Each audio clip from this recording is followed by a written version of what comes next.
We have also here unboxing the thermostat housing, guys. Okay, so this is the thermostat.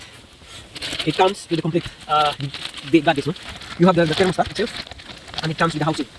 So the purpose of this thermostat here, thermostat unit, like when there is a coolant inside the block, engine block, and it's getting hot, so this thermostat here, thermostat bulb has to open, and then let the hot coolant or hot water to go out, no? To go out. So and then once it's cold, once the coolant inside the engine block is cold, this will close. Okay. And to determine also the fan that keeps on working because of this coolant temperature sensor. So once the temperature sensor sends signal to the ECU or the computer on the car that the coolant is cold, it will send signal to the computer that has to the cooling fan system has to shut down. So this will tell you the coolant is cold, then it will shut down the cooling fan. And if it is hot, it will also determine the cooling system, the fan that has to work. So in this case, this engine has a bad coolant temperature sensor because the owner of the car complaining about the cooling fan is having like constantly on even if the engine is cold. So I told him check the coolant level, and if the coolant level is intact and still the cooling fan is still on, and there is a problem with the coolant temperature sensor. So I advise him to buy the assembly unit like thermostat housing and the thermostat itself, and has the coolant temperature sensor, like the whole set, because these two have to work together. Like the function of this coolant temperature sensor, like if the coolant is hot, then it will send a signal to the computer to run the cooling fan.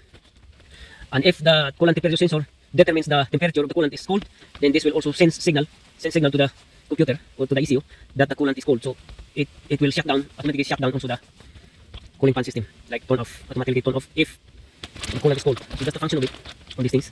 Like it also determines the temperature on the coolant system, whether or not hot or cold. If it is hot, then it will send signal to turn on the cooling fan, and if it is cold, coolant is cold, it will send signal also to turn off the cooling fan. So obviously it's about the coolant temperature sensor, no? Like wrap up this thermostat here.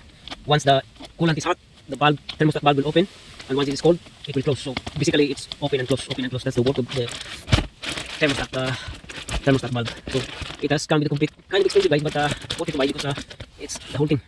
So that's the function, basic function of the thermostat housing, and it's also the kind of the whole thing.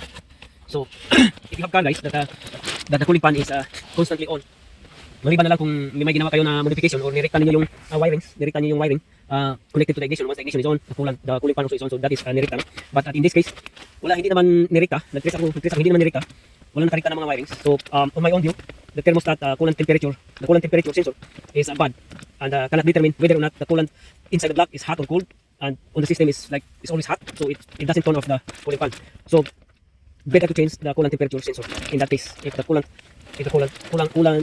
system is still working. Like ipapakita ko sa inyo ngayon. So this is one of the example here. Naka-disconnect yung baterya. Of course, naka-disconnect yung baterya, naka-off yung cooling fan. And then once i-connect natin yung battery terminal on the positive, naka-connect na. And then we activate the key, it will automatically on. So that seems to me that the coolant temperature sensor is having malfunction. Disconnect natin dahil na is draining the battery. So as you can see, that's the false reading of the coolant temperature sensor. Like again, to determine false reading on the coolant temperature sensor is this. Switch on, like activate, lock on and off.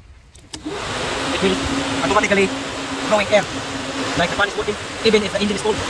So that is the symptoms of a bad coolant temperature sensor. Kasi wala namang nirekta na wiring. So ang unang titirahan nyo dyan is yung coolant temperature sensor. And kasi yung coolant temperature sensor, buo na rin ang housing, tibali. Bilhin nyo na lang yung housing kasama na yung thermostat nun. Okay? So that is how to determine that your engine has a bad coolant temperature sensor.